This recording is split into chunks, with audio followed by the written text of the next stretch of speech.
Hello दोस्तों, आप लोगों को मेरा सादर प्रणाम। कैसे हैं आप लोग? ये कहानी बहुत सुंदर है, अंत तक जरूर सुने। एक राजा था, उसके कोई पुत्र नहीं था। राजा बहुत दिनों से पुत्र की प्राप्ति के लिए आशा लगाए बैठा था, लेकिन पुत्र की प्राप्ति नहीं हुई। उसके सलाहकारों ने तांत्रिकों से सहयोग लेने को कहा। तांत्रिकों की तरफ से राजा को सुझाव मिला कि यदि किसी बच्चे की बलि दी जाए तो राजा को पुत्र की प्राप्ति हो सकती है। राजा ने राज्य में ढिढोरा पिटवाया कि जो अपना बच्चा बलि चढ़ाने के लिए राजा को देगा, उसे राजा की तरफ से बहुत सारा धन दिया जाएगा। एक परिवार में कई बच्चे थे, गरीबी भी बहुत थी। एक ऐसा बच्चा भी था जो ईश्वर पर आस्था रखता था तथा संतों के सत्संग में अधिक समय देता था। राजा की मुनादी सुनकर परिवार को लगा कि क्यों न इसे राजा को दे दिया जाए, क्योंकि यह निकम्मा है, कुछ काम धाम भी नहीं करता और हमारे किसी काम का भी नहीं है, और इसे देने पर राजा प्रसन्न होकर हमें बहुत सारा धन देगा। ऐसा ही किया गया, बच्चा राजा को दे दिया गया। राजा ने बच्चे के बदले उसके परिवार को काफी धन दिया। राजा के तांत्रिकों द्वारा बच्चे की बलि देने की तैयारी हो गई। राजा को भी बुला लिया गया।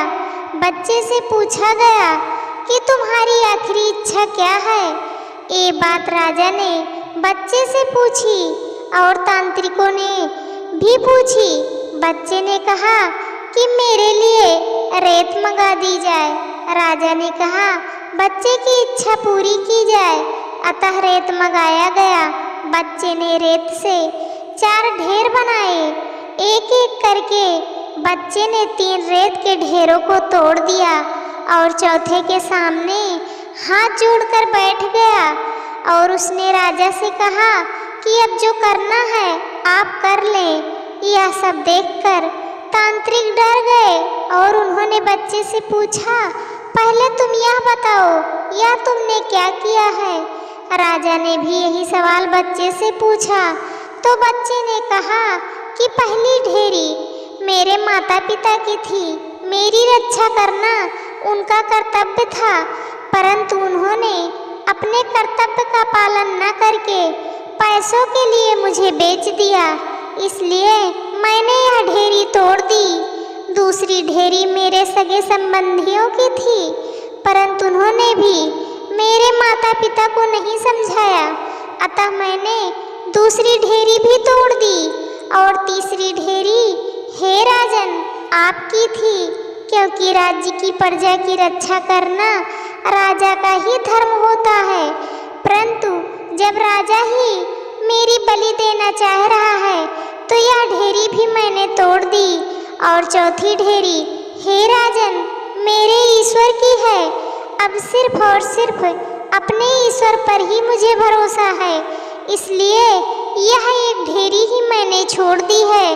बच्चे का उत्तर सुनकर राजा अंदर तक हिल गया। उसने सोचा कि पता नहीं बच्चे की बलि देने के पश्चात भी पुत्र की प्राप्ति होगी भी या नहीं, इसीलिए क्यों ना इस बच्चे को ही अपना पुत्र बना लिया जाए।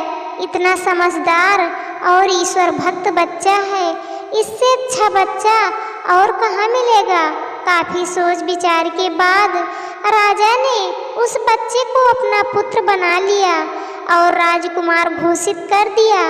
जो व्यक्ति ईश्वर पर विश्वास रखते हैं उनका कोई बाल भी बांका नहीं कर सकता। यह एक अटल सत्य है। जो मनुष्य हर मुश्किल में केवल और केवल ईश्वर का ही आसरा रखते हैं, उनका कहीं से भी किसी भी प्रकार का कोई अहित नहीं हो सकता। संसार के सभी रिश्ते झूठे हैं, केवल और केवल एक प्रभु का नाम ही सत्य है। जय बजरंगबली की। दोस्तों, ये प्रसंग आप लोगों को कैसे लगा? आप लोग कमेंट करके ज़रूर बताना। चैनल को सब्सक्राइब करना, वीडियो को लाइक करना, शेयर करना। वीडियो को अंत तक देखने के लिए आप लोगों का तहे दिल से धन्यवाद।